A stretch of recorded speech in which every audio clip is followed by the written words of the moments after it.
자, 이번 시간에는요, FAT 1976회였었죠. 지난 시간에 재무회계 이론 7문제, 그 다음에 실무회계 7문제는 풀어봤고요. 이번 시간에는 우리 실무 수행 1번부터 여러분들하고 같이 한번 풀어보도록 하겠습니다. 자, 요건 지우고.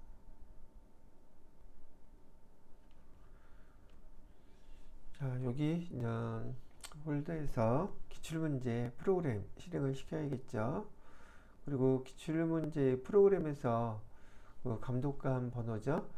QFE 이것도 제가 여기 메모해놨어요. 실행시켜서 해보자고요.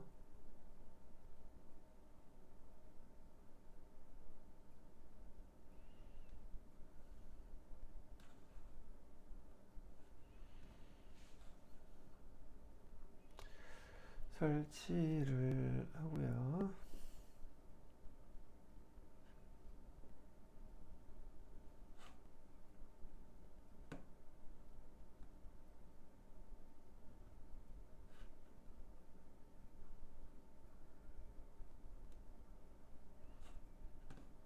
자, 일단 실행이 됐네요. 여기에다 영어로 QFE 이렇게 누르고 시작.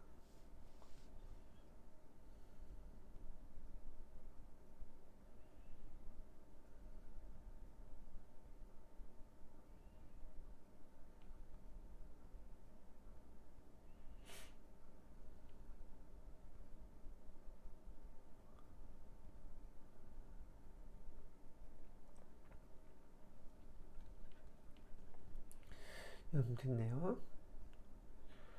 뭐 매번 설명 드릴 때마다 말씀은 드리지만 지금 여러분이 실제로 시험을 보실 때에도 이 화면 여기 안에 문제하고 그 다음에 이 프로그램을 같이 하셔서 띄워놓고서 시험 문제를 푸셔야 하기 때문에 이 사이즈 잘 본에 맞는 모니터에 맞게끔 설정해서 보시도록 그렇게 연습을 하는 게 좋겠죠. 일단 이렇게 하고요. 이만큼 좀 빼놔야겠네. 자, 그 다음에 전체 화면 나오도록 하고요. 됐어요. 보자고요.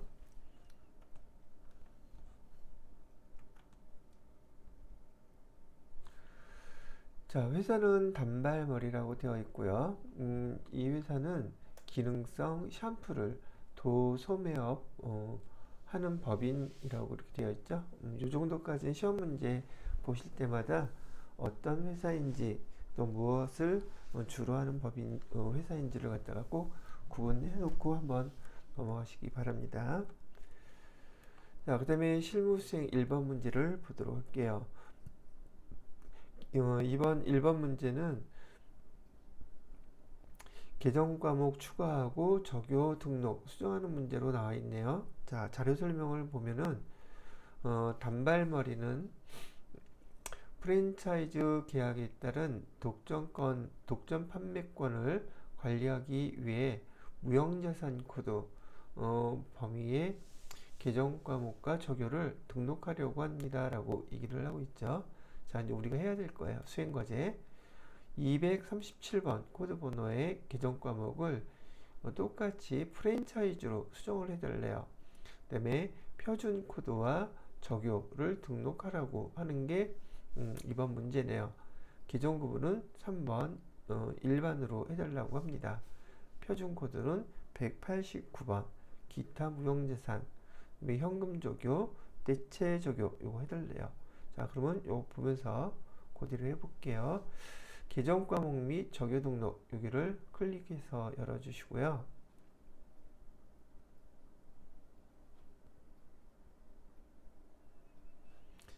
자, 200번대 무형자산이면은 자산을 클릭해 보시고요. 여기 비유동자산 안에 무형자산이 있죠. 무형자산 클릭을 합니다. 237번 광어권이라고 되어 있죠. 지금 여러분이 이 내용을 수정을 하고 더블 클릭을 해도 열리질 않고 수정도 안 돼요. 그죠? 왜 그러냐면 여기 빨간색으로 되어 있는 것과 계정이 여기 밑에서 보시는 것처럼 검정색으로 되어 있는 것과의 차이점은 뭐냐면 업계에서 이 프로그램을 갖다가 이건 상업용이기 때문에 우리가 지금 교육용으로 사용하고 있지만 지금 이 프로그램을 만든 회사에서는 일반적으로 이거 판매하는 어, 기능이 우리 교육용보다는 좀 더 있겠죠. 이것보다 여하튼 간에 판매하는 프로그램이기 때문에 일반적으로 이 프로그램을 사용하는 업계에서는 이 빨간색 계정 과목들은 보편적으로 사용하는 계정 과목이기 때문에 어지간해서는 사용하지 말고 그냥 사용하세요, 이런 의미를 담고 있고요. 그런데도 지금처럼 이렇게 필요하다면 빨간색 계정 과목을 수정을 해야 된단 말이에요. 일반적으로 새로 등록할 때는 여기 보시는 회사 설정 계정 과목을 클릭하고 여기다 입력하면 되는데, 그 다음에 여기 검정색으로 된 계정 과목도 클릭하고 수정하면 되는데 빨간 거는 그냥은 안 된다는 얘기죠. 이럴 때는 여러분들이 여러분 키보드에서요, 아시는 분은 아시겠지만 컨트롤 키 하고요, 그 다음에 F1 키를 갖다가 동시에 살짝 눌렀다 띄시면 얘가 활성화돼서 수정할 수가 있어요. 자, 그럼 그대로 한번 해볼게요. 컨트롤하고 F1 키 살짝 눌렀다가 띄고 여기를 갖다가 여기서 얘기했던 대로 프랜차이즈로 수정해 주는 거예요. 그래서 프랜차이즈 하고 엔터를 띵 치면 여기 칸도 자기가 맞게 딱 맞춰서 배열이 된다는 얘기죠. 그 다음에 여기 계정 구분이라고 되어 있죠. 계정 구분에서는 일반으로 해달라고 얘기를 했으니까 계정 구분이요, 일반 눌러주시고, 사용할 거니까 사용하는 걸로 눌러주셔야 되겠죠. 자, 그 다음에 여기 그 표준 코드를 갖다가 표준 코드 189번이라고 해달라고 얘기했잖아요. 여기 표준 코드는 어디 있나 봤더니 여기 있네요.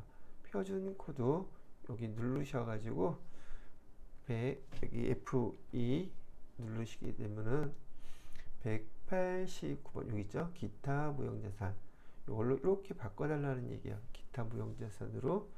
그러면 여기 계정 과목을 갖다가 수정을 마무리한 거예요. 그럼 프랜차이즈로 바뀌었죠. 자, 그럼 프랜차이즈 이렇게 바꾸고 난 다음에 현금 적용, 대체 적용 하나씩 넣어달래요. 현금 적용 여기부터입니다. 그대로 1번에 이거 프랜차이즈 대금 현금 지급 이렇게 하나 해주시면 되겠고요. 그다음에 대체 적용 검색으로 찾은 결과입니다. 여기 프랜차이즈 대금 보통 예금 지급 이렇게 해보셨죠? 예, 이렇게 해서 계정 과목과 계정 과목에 따른 현금 적용, 대체 적용 같이 한번 여러분하고 입력해 봤어요. 자, 여기까지 이렇게 하시면 첫 번째 실무 수행의 첫 번째 문제가 마무리가 됐어요. 자, 두 번째 정기분 재무상태표 입력 수정이라고 되어 있죠. 정기분 재무제표 중에서 재무상태표, 여기 전기분 재무상태표 얘를 클릭해 주시면 돼요. 여러분들이 전기분 재무상태표 수정하는 일은 거의 극히 드문 일이에요. 여러분 회사에서 갑자기 아니면 등등해서 규모가 커져서 또는 필요에 따라서 여기 프로그램을 구입해서 사용하려고 할 때 그때 전년도까지 결산해 놓았던 재무제표, 재무상태표 이런 걸 보고서 세팅해 줄 때 그때 입력하는 경우가 있을지 모르겠지만 대부분의 경우는 여러분이 입사하셔서 들어가셨을 때에는 대부분 다 세팅이 되어 있는 상황이기 때문에 정기분 재무제표를 입력하지는 않아요. 그렇지만 여러분이 배울 때는 혹시 모르니까 그런 경우를 대비해서라도 같이 이걸 세팅하는 방법을 배워놓는 게 훨씬 도움이 되겠죠. 자, 이런 경우 계정을 갖다가 하나씩 비교하면서 찾아보라고 제가 말씀을 해드렸었죠. 비교해가면서 보시면 돼요. 자, 현금 900만 원이죠. 당좌예금 119700 맞네요. 보통예금은 393-611-800 맞고요. 정기 예적금에서 1,500만 원. 정기 예적금 1,500 맞죠. 외상 정기 예적금 1,500만 원 밑에 단기매매증권 300이 있네요. 근데 여기 보니까 단기매매증권 안 보이죠? 그러면 얘를 등록해 주셔야죠. 맨 밑에 가셔서 F2 누르시고요. 단기매매증권조에서 107번. 금액은 단기매매증권이 300만 원이었었죠. 300만 원. 지금 우리 목표는 여기 밑에 나와 있는 차액, 대차 차액이죠. 차액이 이게 제로가 돼서 없어져야 돼요. 자, 일단 하나는 찾았어요. 단기매매증권 이렇게 밑에 썼다 할지라도 얘 나갔다가 정기입은 재무제표 다시 키면은 얘가 순서대로 코드에 맞게끔 여기 배치가 돼요. 그거 걱정하실 필요는 없고요. 자, 그 다음에 외상매출금 135-000-000 맞고요. 그 다음에 대손충당금 여기 있죠. 1350000 맞고요. 그 다음에 받으러옴 1500. 그 다음에 미수금 2515 맞고요. 그 다음에 상품 3000만원. 여기 상품이라고 되어 있는데 이 상품하고 지금 여기 나와 있는 상품하고 1300만원. 1300만원 맞나? 상품, 맞군요. 3000만원을 잘못 봤어요. 1300, 맞죠? 자, 그 다음에 장기대여금 800. 장기대여금 800도 맞고요. 자, 그 다음에 차량 운반구 5650 맞고요. 감가상각누계 2100, 18,000원 맞고요. 비품 1940만원, 이것도 맞죠? 그 다음에 감가상각누계 87, 680, 800, 이것도 맞죠? 자, 그 다음에 임차보증금 3천만원. 지금 여기 보니까 임차보증금 안 보이죠? 요 밑에 나와 있네요. 그죠? 밑에 임차보증금 3천만원 이렇게 나와 있고요. 자, 그러면 여기 임차보증금까지 다 맞았네요. 그러면 이렇게 좀 올려서 외상매입금 보자고요.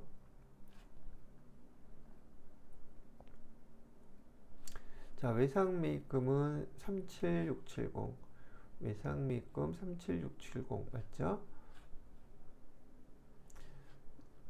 그 다음에 지급보험 26900, 26900 이것도 맞죠?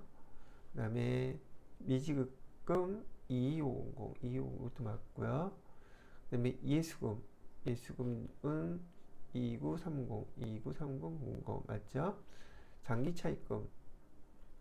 장기차입금이 차이가 있네요. 그죠? 장기차입금은 5천만원이라고 했는데 지금 여기 장기차입금은 500만원. 사실상 여러분들이 실무에서 일하다 보면은 이렇게 5천만원인데 500만원으로 500만원인데 5천만원으로 이런 실수들 많이 하세요. 이렇게 5천만원으로 엔터 쳐주면 차익 없어졌죠. 그럼 여기가 끝인가 보네요. 그래도 한번 쭉 맞춰볼게요. 그 다음에 자본금은 쭉 내려가서 6억 맞죠? 600 있고 미처분 이익잉여금 48590 되어 있고요. 자본 총계 그리고 788 뭐 이렇게 나와 있는데 여기 차변의 합계 금액과 대변의 합계 금액 이걸로 재무상태표에 차변 대변을 맞추는 게 아니에요. 이 숫자를 맞추는 거예요. 이 숫자와 이 숫자가 일치되어 있으면 정확하게 다 맞았구나. 여기 자산 총계, 그 다음에 자본 총계와 부채 자본 총계 한꺼번에 이렇게 합계 금액으로 나와 있죠. 여러분이 맞추셔야 될 것은 여기 수정되는 금액들을 입력하고 나서 결과로 반영되고 있는 이하고 이 차변과 대변이 일치하게 되면 이 금액 차액이 제로로 된다는 얘기죠. 이걸 보고 여기 있는 이 금액하고 일치시키는 거예요. 자, 됐죠? 이렇게 해서 뭐 대부분 틀리지는 않지만 시간이 걸릴 것 같아도 사실은 그렇게 시간 오래 걸리지 않습니다. 하나하나씩 순서대로 찾아서 이렇게 완성을 해 보시기 바랍니다. 자, 이렇게 해서 두 번째 문제도 여러분들하고 한번 같이 해봤어요. 자, 이번 문제는 실무 수행 2번 문제예요. 거래자료 입력. 보통 보편적으로 실무 수행 2번 문제 내용, 여기 회계상의 거래들은요, 일반 전표 입력에다가 입력하는 문제들을 주로 낸답니다. 자, 전체 메뉴에서 일반 전표 입력 한번 클릭을 해 보시고요. 자, 자료를 한번 보죠. 3만원 초과 거래 자료에 대한 영수증 수취 명세서라고 되어 있는데, 얘는 실무에서 말이죠. 실제로 회사에서 돈을 썼어요.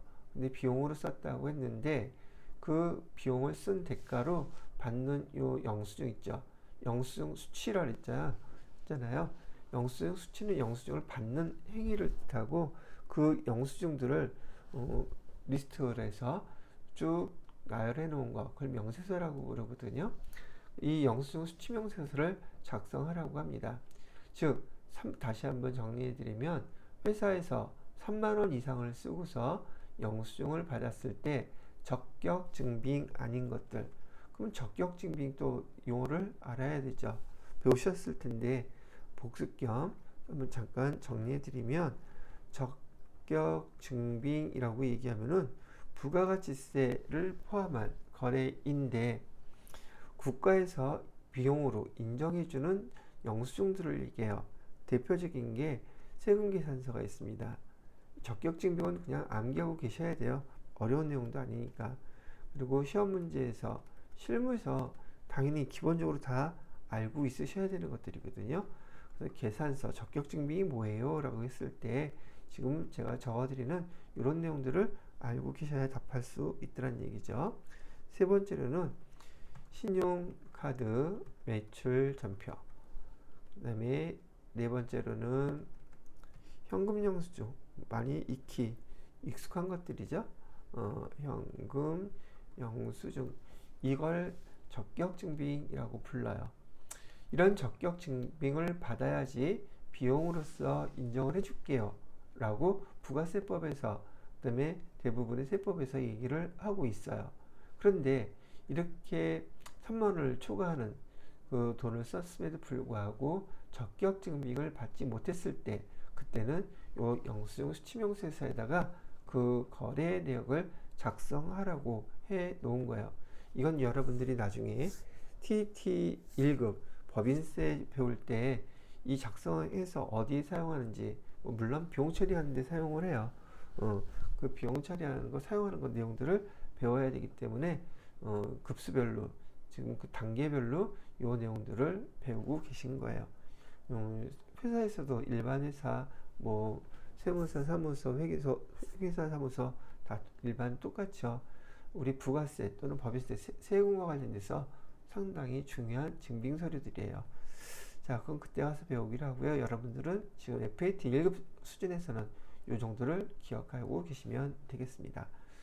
이런 배경적인 지식을 좀 가지시고요. 자료 설명을 볼게요. 영업부 업무 영수증처라 그랬죠? 얘는 유형자산을 뜻하네요. 유형자산은 사용목적 또는 업무용 또는 영업용이라는 말로도 써요. 사용목적으로 쓰는 것은 우리 회사에선 유형자산이라고 하거든요. 승용차의 세차비 현금으로 지급하고 받은 영수증이라고 합니다. 회사는 이 거래가 지출 증명서류, 미수치, 가산세 대상인지 검토하려고 한다고 해요. 그럼 이 말도 한번 설명해 드려야겠네요. 이렇게 3만원을 넘는 금액을 비용으로 쓰고 적격 증빙 대상을 영수증을 받지 못한 경우, 요거 작성하라 그랬었는데요. 여기서 적격 증빙을 받지 못했더라도 비용으로 인정해주는 그런 항목들이 있어요. 그거는 세무 2급에서 좀 배우시게 될 텐데, 그렇지 않았을 경우, 지금 여기에 해당되는 FAT 1급에서는 그 지출 증명서류, 미수치, 가산세 대상인지 이렇게 얘기를 하는데, 그렇게 여기 세차 영수증처럼 3만 원을 초과하는데도 불구하고 적격 증명서를 영수증을 받지 못했을 때는 비용으로 인정받기 위해서 이거 아닌 경우에 2%의 가산세를 내야지 돼요. 여기 나와 있는 공급대가라고 그러죠. 공급대가의 공급대가의 2%를 가산세로 내면 여기 35,000원 이 비용으로 회사의 비용으로서 인정을 해줘요. 그런 것을 구분하기 위해서 우리가 지금 이걸 배우고 있는 거랍니다. 자, 이 정도까지만 설명을 해드리고 수행과제는 거래자료 입력하시오 그랬는데 지금 이런 경우에는 차변에 여기 계정을 35,000원 뭐라고 쓰라고 배웠어요. 여기 얘기해 줬어요. 차량 유지비라고 쓰라고 그랬죠. 그럼 차량 유지비 그대로 써주시면 돼요. 35,000원 써주시고, 자, 대변에다가는 뭐라고 쓰면 되겠습니까? 현금으로 현금으로 지출한 것이니까 현금에서 35,000원. 구분할 때는 여기 뭐 출금거래로 여기 구분할 때 출금거래로 표시하셔도 되겠네요. 자, 그 다음에 여기 차량 유지비 여러분들은 FAT 1급에서는 이따 계정을 조회하게 되면 네 가지가 나올 텐데 여러분들은 반드시 800번대 비용을 쓰셔야 됩니다. 여기 나오는 이런 계정에서요.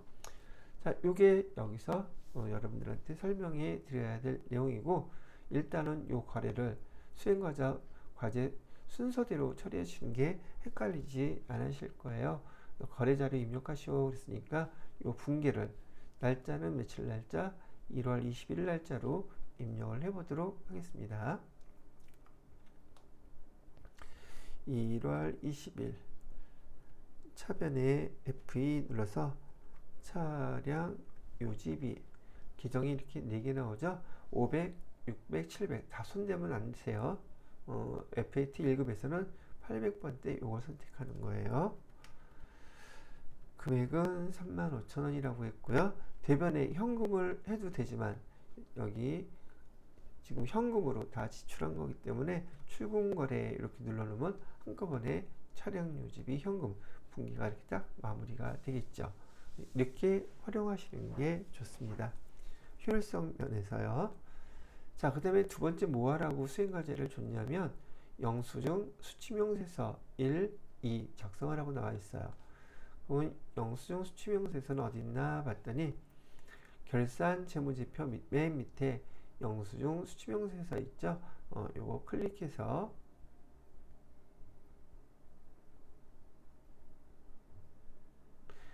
요 칸에다가 지금 여기 거래 내역 있죠. 이 거래 내역에 이 영수증 그대로 입력해 주시면 돼요. 자, 거래일은 2024년 1월 20일 거래였었고요. 여기 상호는 100년 손세차장이라고 되어 있죠. 100년 손세차장. 그 다음에 이름은 210. 그 다음에 서울 특별시 서대문구 증가로 113. 그 다음에 사업자 등록번호요. 사업자 등록번호는 119-15-50400. 자, 거래 금액은 35,000원이었고요. 자, 아까 말씀드렸던 지금 여기 구분해서 이렇게 팝업창 뜬 거 있죠. 여기에 해당되는 거래처로부터 받은 증빙서류들, 적격 증빙이 아니더라도 여기에 해당되는 곳에서 영수증을 받게 되면 걔는 가산세 2% 내지 않아도 되고 비용으로 다 인정받게끔 되어 있습니다. 그런데 지금 여기 세차장에 해당되는 건 여기 없어요.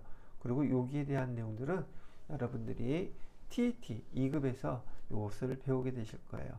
그때 여러 번 나오니까 그때 배우기로 하겠습니다. 자, 그 다음에 우리가 이 코드 번호를 35,000 처리했던 게 차량 유지비로 했었죠. 차량 유지비 밑에 800번대로요. 자, 적용은 뭐 세차 정도만 쓰면 되겠죠. 이렇게 하게 되면 영수증 수치명세서 여기 2번 서식 작성하라고 그랬었죠. 2번만 하라고 그랬나요? 2번도 1번과 2번 두 개 다 작성하라고 돼 있죠. 근데 우리가 입력한 거는 지금 2번만 입력했어요. 그럼 1번도 작성해야 되겠죠. 이렇게 입력하고 난 다음에 이 영수증 수치명세서 1번을 클릭하시는 거예요. 그런데 지금 영수증 수치명세서에 여기 보시게 되면 3만원 초과분 거래, 초과 거래분 해놓고 명세서 제출, 제외 대상은 아까 여기 있던 구분 나왔던 것들 있죠? 여기에 반영되는 것들이에요.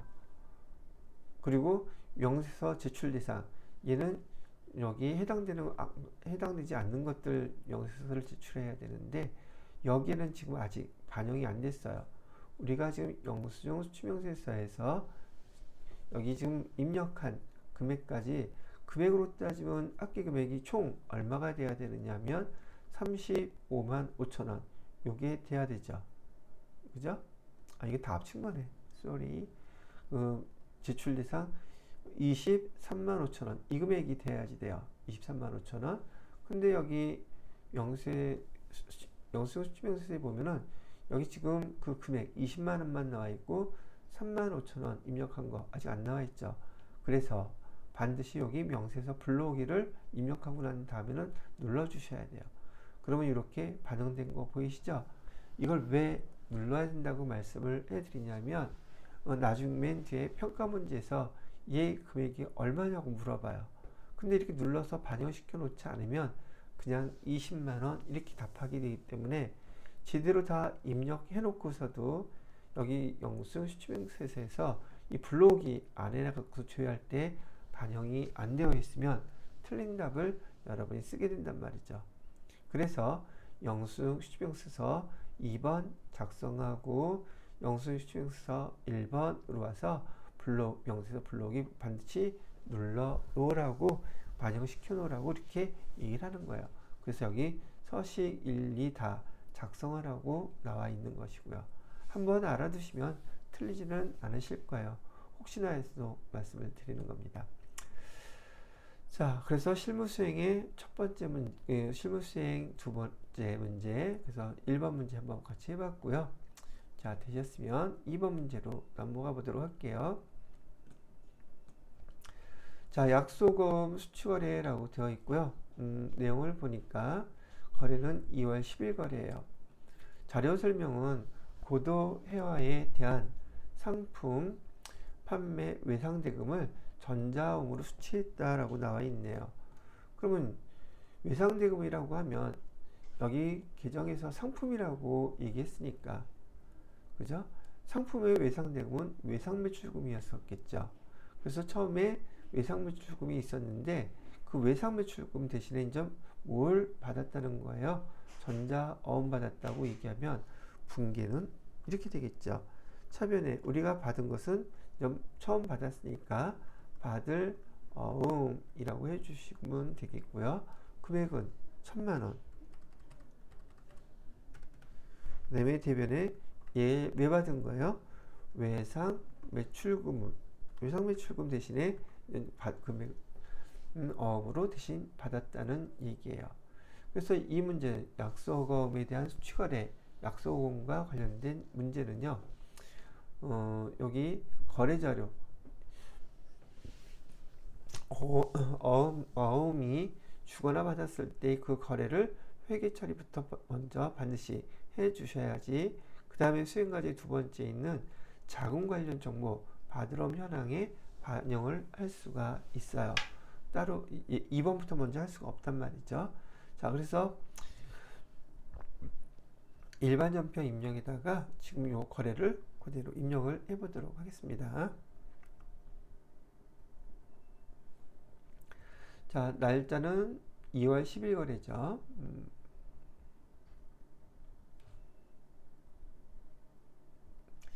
2월 10일 거래로 하고 차변에다가는 어음을 받았으니까 받으러 해주시고요. 거래처는 어디요? 고도해요. 고도해요. 써주시고요. 금액은 1,000만원. 대변에다가는 약소금, 대신 약소금 외상물 출금 대신에 받은 거였어요. 그럼 똑같이 거래처는 같겠죠. 똑같이 1,000만원.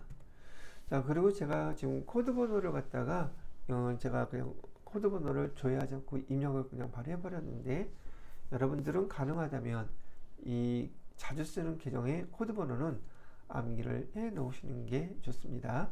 시험 볼 때 시간 아쉬울 텐데, 이런 회계 계정 과목을 입력할 때 반복적으로 조회하면서 입력하는 것보다는 지금 연습하실 때 계정 코드 과목 번호를 외워놓는 것이 좋다고 말씀을 드리고요.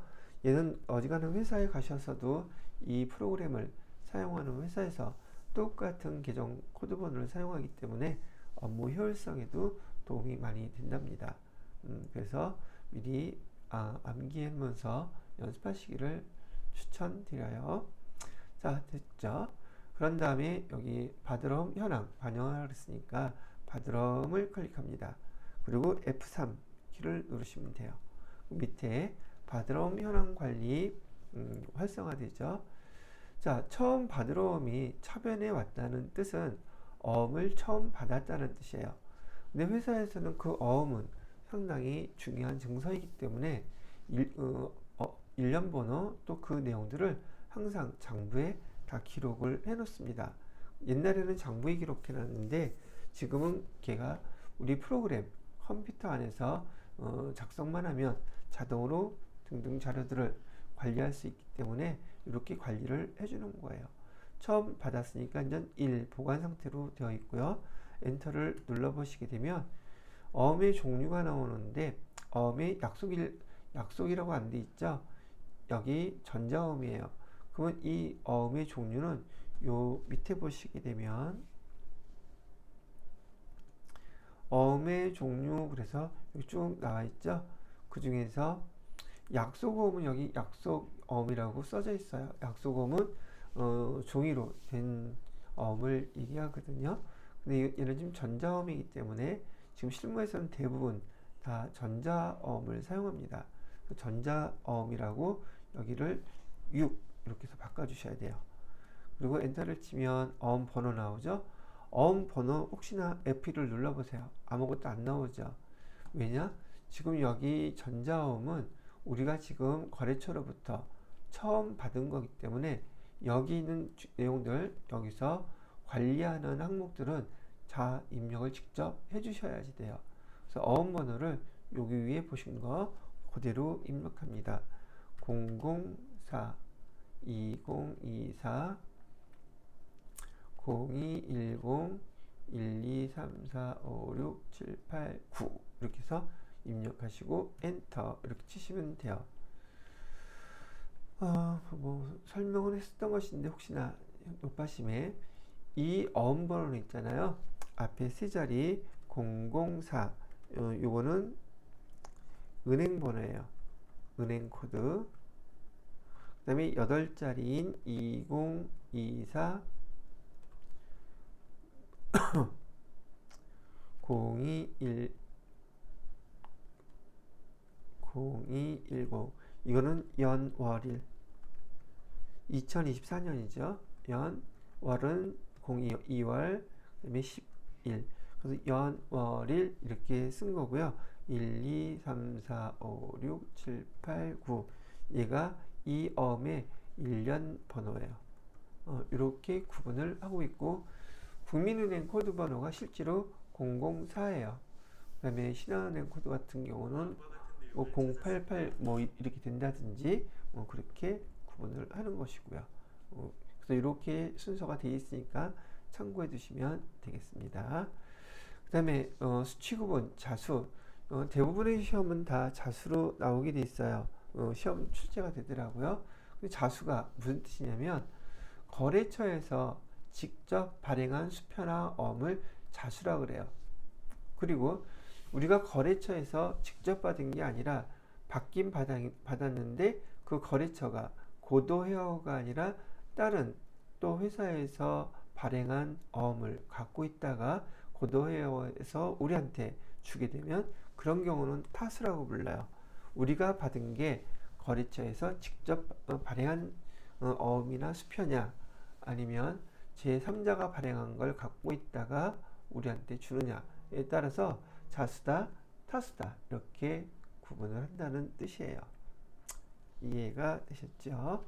자, 그리고 또 엔터 눌러봅니다. 발행일은 지금 우리가 받은 날이 2월 10일이었죠. 거래일이에요. 자, 만기일은 어디 있어요? 만기일은 어음에도 똑같이 만기일이라고 써 있지 않고 여기는 지급기일이라는 용어로 써져 있네요. 그래서 지급기일을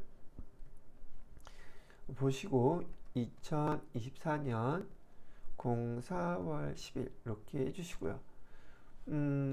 지급은행은 어디라고 되어 있어요? 지급지 국민은행이라고 되어 있네요. 여기 F2 눌러서 국민은행 선택해 주시면 되겠고요. 지점은 어디예요? 서대문 지점. 지점이라고 써 있으니까 그냥 서대문 이렇게만 쓰면 되겠죠. 그러면 적요란에 우리가 지금 받아서 보관하고 있는 받으러움이 여기 내역이 여기 적요에 다 등록이 되어 있습니다. 이렇게 나타나고 있는 거예요. 되셨나요? 자, 이렇게 하면 받으러움 현황까지 다 반영해서 보여드렸어요. 자, 되셨으면 이번에 세 번째 걸로 한번 보도록 하죠. 자, 세 번째 거는 증빙에 의한 거래 입력이라고 되어 있어요. 여기 선물하기라고 되어 있고 뭐가 되어 있나 이렇게 선물하기로 했나 보죠. 자, 여기 뭐라고 설명되어 있는지 보고 나서 거래 일자는 3월 25일이고요. 여기 나와 있는 날짜가 3월 25일이네요. 거래처 직원의 생일 기념으로 상품권 10만원을 카카오톡으로 선물하고 대금은 법인 신용카드에서 결제했대요. 요즘 이런 경우 여러분이 그 친구들하고도 많이 하고 있죠. 회사에서도 이런 식으로 상품권으로 축하 선물, 생일 기념 선물로 보내주나 봐요. 거래처 직원 생일 기념이라고 했다면 우리 회계 담당자는 얘를 뭐라고 기록을 하셔야 되겠습니까? 라고 물어보는 거죠. 그러면 차변에다가 보통 접대비라고 이렇게 얘기하죠. 거래처니까. 근데 얘를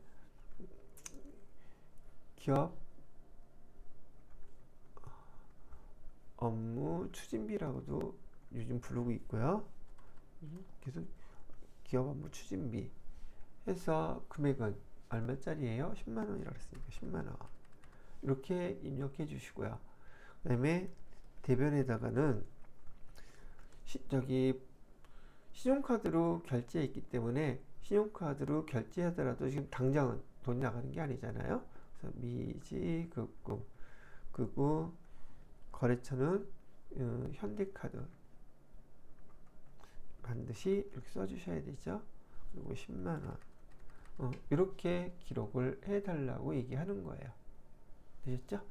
자, 그러면 3월 25일 날짜로 일반 전표 입력에다가 입력을 해볼게요. 3월 25일 차변에다가는 기업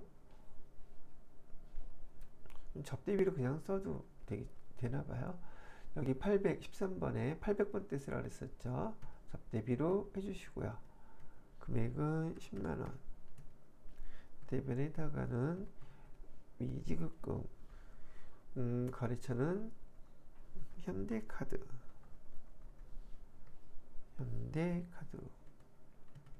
금액 10만원. 예, 이렇게 정리를 해주시면 여기서 요구하는 내용이 마무리가 됐다고 보시면 되겠습니다. 자, 이렇게 해주고요. 그 다음에 다음 문제 4번으로 가볼까요? 자, 기타 일반 거래 증빙 자료 첫 번째 걸 보니까 건강보험 영수증이네요. 납부 기한은 4월 10일까지. 그래서 여기 자료 2번에 보시면 거래일 4월 10일 날 우리 통장에서 32만 이만큼 똑같은 금액이 이체돼서 나간 거를 볼 수 있으시네요. 그죠? 자, 이것도 여러분이 이제 실무 업무를 보시게 되면은 어, 본인의 회사, 회사에서나 또는 기장을 맡고 있는 그 세무사, 사무소나 회계사 사무소에서 많은 회사들에서 이런 건강보험료에 대한 자료를 받고 이것을 보고 여러분이 회계 처리를 해 주어야 되는 경우가 발생한답니다. 자, 그렇다 보면은 자, 요 내용을 읽어보고 알고는 계시겠지만 정리를 하면서 다시 문제를 풀어보도록 할게요. 분기를. 자, 거래일자는 4월 10일이고요. 3월 급여 지급분에 대한 건강보험료 다 포함한 거래요. 납부기한일에 납부기한일은 아까 며칠이었어요? 요 날짜죠. 4월 10일 날짜. 신한은행 보통예금계좌에서 이체 납부했대요. 보험료의 50%는 급여 지급 시 원천징수한 금액이며 나머지 50%는 회사 부담분이다 라고 되어 있어요. 급여 지급할 때 원천징수한 것은 직원들의 월급에서 미리 떼어놨다는 것이겠죠. 결국은 대부분의 회사에서 이렇게 국민연금이라든지 건강보험료를 납부할 때는 한꺼번에 32만 320원을 납부하지만 회계 처리할 때는 반반으로 회계 처리를 해주셔야지 돼요. 그래서 32만 320원 얘는 두 가지로 구성이 된 거예요. 직원들한테 띄어놨던 차변에 예수금으로 먼저 그 금액을 빼주셔야 된다는 얘기죠. 아니, 요거일까? 그래서 16만 160원은 예수분, 직원들한테 급여를 주셨을 때 띄워놓은 것이고, 그 다음에 회사에서 지급분 50%는 복리후생비, 직원들의 건강을 위해서 회사에서 반을 지원해 주는 거기 때문에 16만 160원 이렇게 회계 처리를 해 주시는 거예요. 그리고 대변에다가는 보통예금 거래처는 신한은행이라고 했었죠. 은행이라고 해서 여기 나갔던 금액 32만 320원 이렇게 써주는 거랍니다. 요 수행과제에 보시게 되면 거래자료 입력하시오 라고 되어 있죠. 그 다음에 회사 부담분 건강보험료는 복리후생비로 처리할 것. 그런데 뜬금없이 예수금 나와서 지금 배우신 지 얼마 안 된 분들은 좀 헷갈릴 수도 있어요. 그럼 요 전에 지금 얘가 4월 10일 날 납부했었죠. 4월 10일까지. 그런데 3월 달에 급여를 직원들한테 지급할 때 급여에 대한 분계가 어떻게 되느냐 하면 3월 달 급여 나갈 때요. 차변에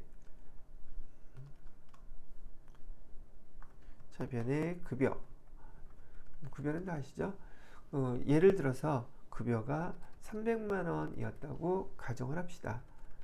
그러면 대변에다가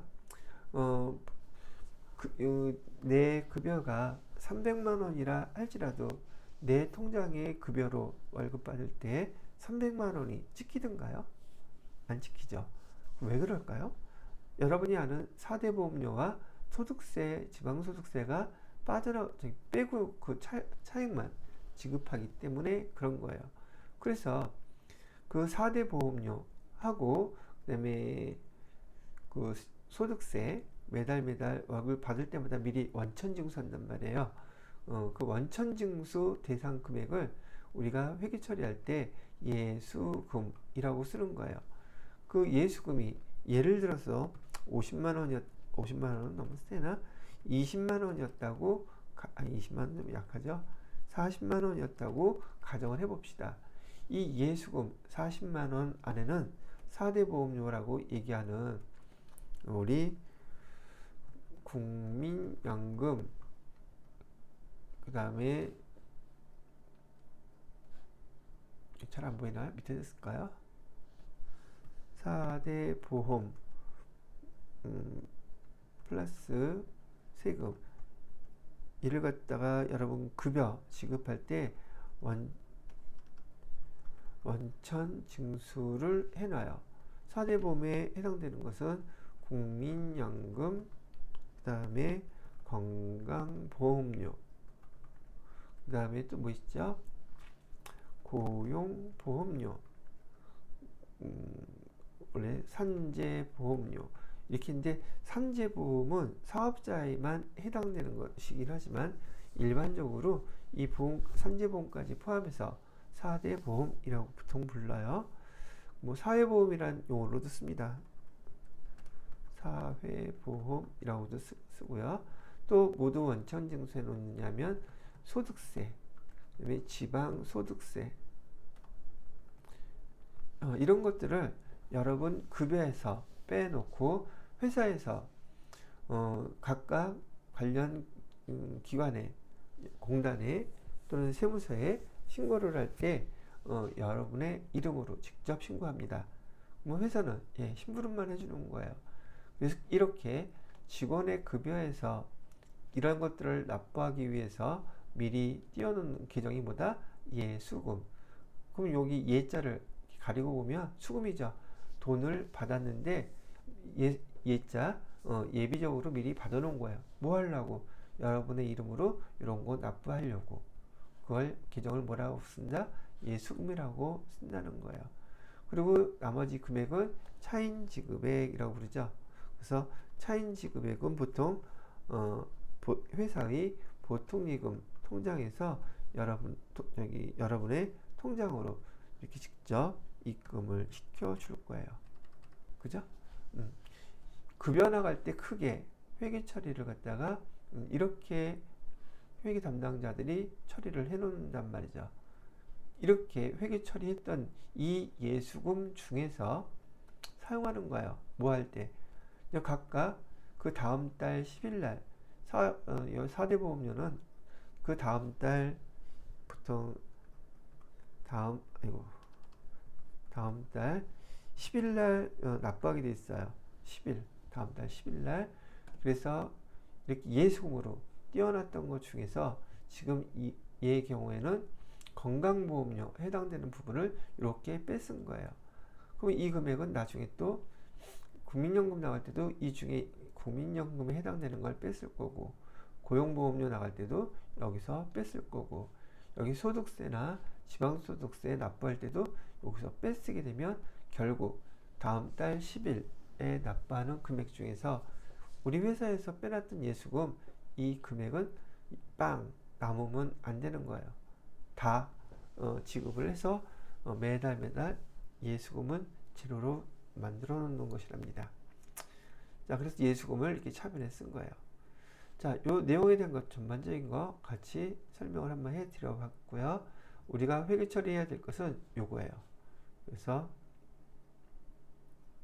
11일 날짜로 차변의 예수금, 복리후생비, 물론 얘는 800번대 판관비 비용으로 선택하셔야 되고, 보통예금, 거래처 실현은행 이렇게 써주시면 되겠습니다.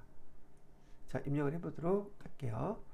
날짜는 거래 날짜가 4월 10일이었으니까 여기 4월 11일로 해주시고요. 차변의 예수금 해가지고 금액은 16만 160원. 두 번째로는 복리후생비 해가지고 16만 160원. 그다음에 대변에다가는 보통예금, 거래처는 신한은행 보통 금액은 32만 320원.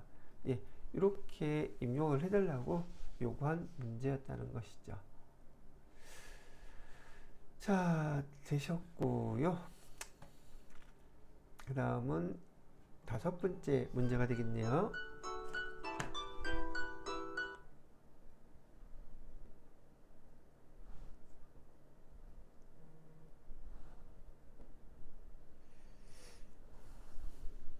갑자기 전화가 왔네요.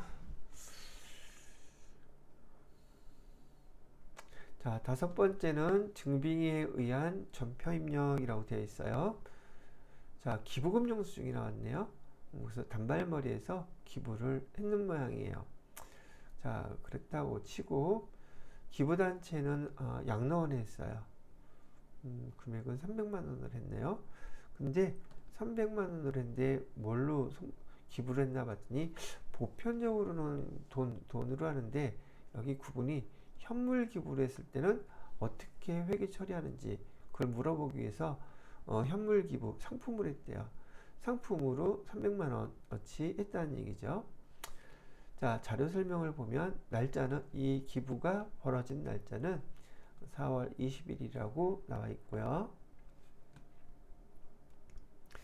재단법인 목록 양로원에 상품 원가가 300만 원짜리로 현물 기부했대요. 그러면 거래자료 입력하세요. 이렇게 되어 있죠. 그러면 또 설명을 해보죠. 이럴 때 분기는 어떻게 해야 되나요? 이렇게 기부했으니까 여러분들은 기부금이요 라고 얘기하겠죠. 빙고 맞았어요. 기부금. 기부금은 얼마? 원가로 300만 원이래요. 우리 상품을 갖다가 준 거죠. 그럼 대변에는 우리가 갖고 있던 상품은 재고자산이잖아요. 재고자산은 자산이니까 차변에 원래 기록되어 있었는데 그 상품을 기부했으니 상품이 감소했겠죠. 재고자산이. 그래서 상품이라고 써주시면 돼요. 상품 금액은 300만 원 이렇게 써주시면 끝. 근데 여기서 중요한 게 있단 말이죠. 여기 적요란에다가 8번 타계정 대체 요거를 반드시 여러분이 자기 기록을 해주셔야 돼요. 프로그램에서도 이거 안 해주시면은 틀립니다. 왜 그러냐고요? 얘가 되게 중요한 내용이거든요. 자, 이 타계정 대체라는 게 무슨 뜻이냐면 여러분들이 지금 회계 배운 지 얼마 안 되신 분들이어서 이 말뜻을 이해하기가 쉬울런지는 모르겠지만 조금 어려워들 하시더라고요. 보통 상품이라는 거 있잖아요. 조금 전에 얘기했던 이 상품은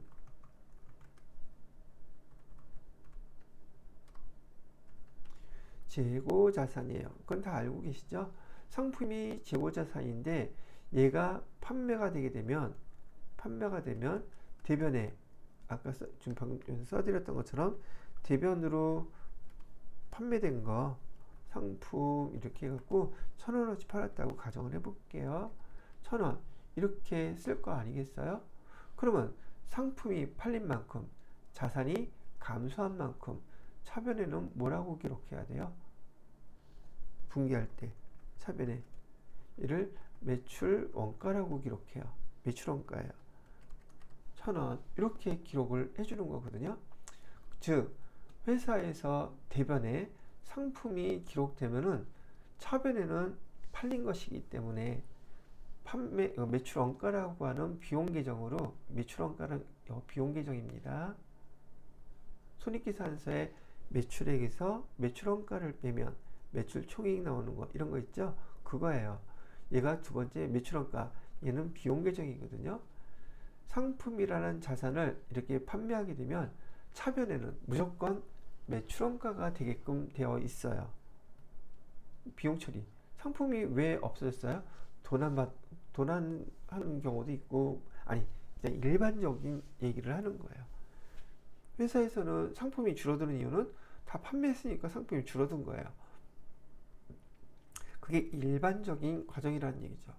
그런데 지금 여기 보시게 되면 상품이 줄어들었는데 얘가 지금 줄어드는 이유가 판매가 된 건가요? 아니죠. 그래서 원래는 상품이 줄어들 때 일반적인 이유는 판매인데 얘는 지금 판매가 된 게 아니라 기부를 했단 말이에요. 그래서 원래는 상품이 줄어들었을 때 매출원가 이렇게 기록이 되어야 되는데 여기에 매출원가가 아니고요. 얘는 그 상품이 기부금으로 계정이 바뀌었어요. 매출원가가 상품이 줄어들긴 했는데 매출원가가 아니에요. 판매된 게 아니에요. 이렇게 매출원가라는 계정 대신에 다른 계정으로 타 계정으로 대체 바뀌었다는 것을 표시해주는 그 기능이 바로 여기 적요란의 타계정 대체라는 거예요. 그러면 상품이 이렇게 판매 목적 이외에 다른 것으로 이렇게 계정이 바뀌는 경우에는 다 똑같이 적요란에다가 8번 타계정 대체를 써주셔야 된다는 얘기죠. 재무제표에서 이 계정을 써줘야지 상품이 줄어드는 것 중에서 타계정 대체 금액을 빼고 매출원가를 계산하게 돼요. 그게 맞는 말이잖아요. 판매된 게 다 판매된 상품이 줄어든 만큼, 재고자산이 줄어든 만큼 100%다 매출원가로 기록 표시가 되게끔 되어 있는데, 그 중에서 상품이 감소했는데 다른 계정으로 대체된 건 매출원가로 들어가면 안 된다는 얘기죠. 이런 경우가 또 어떤 게 있느냐? 만약에 우리 회사의 상품을 거래처한테 줄 수도 있잖아요. 즉 접대비로 될 수도 있단 말이죠. 상품을 접대비로 줬을 때 얘도 타계정 대체로 쓸 수 있어요. 기부했을 때도 마찬가지고요. 또 직원들한테 줄 수도 있잖아요.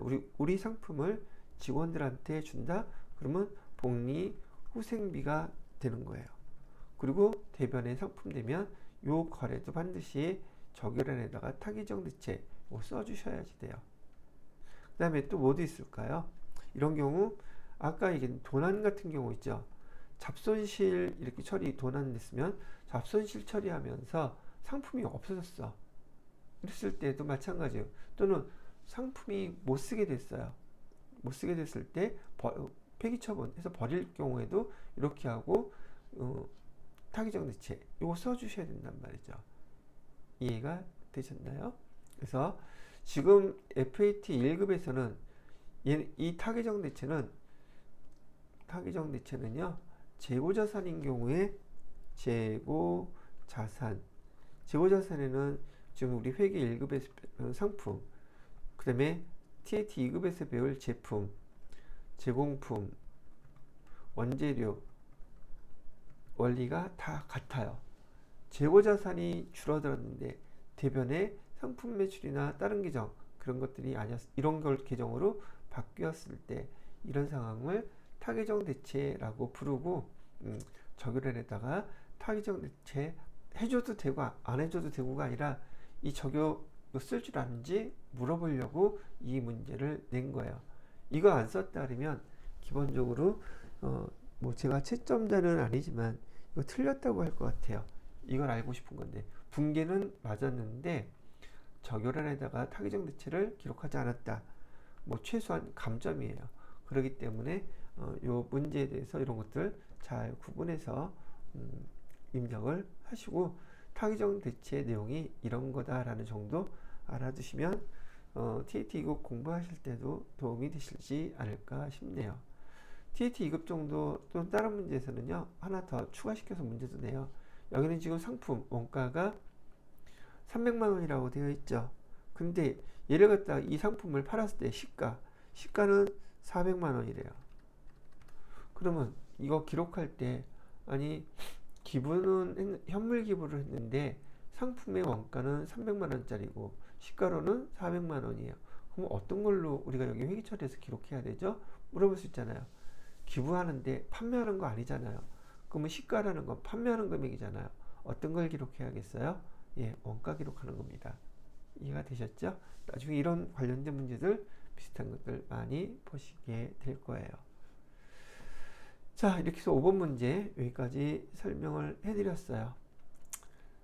다음 실무수행 문제 3번은 좀 부가가치세 세법하고 결산 문제 남았는데 얘는 잠깐 쉬었다가 설명을 해드리도록 하겠습니다.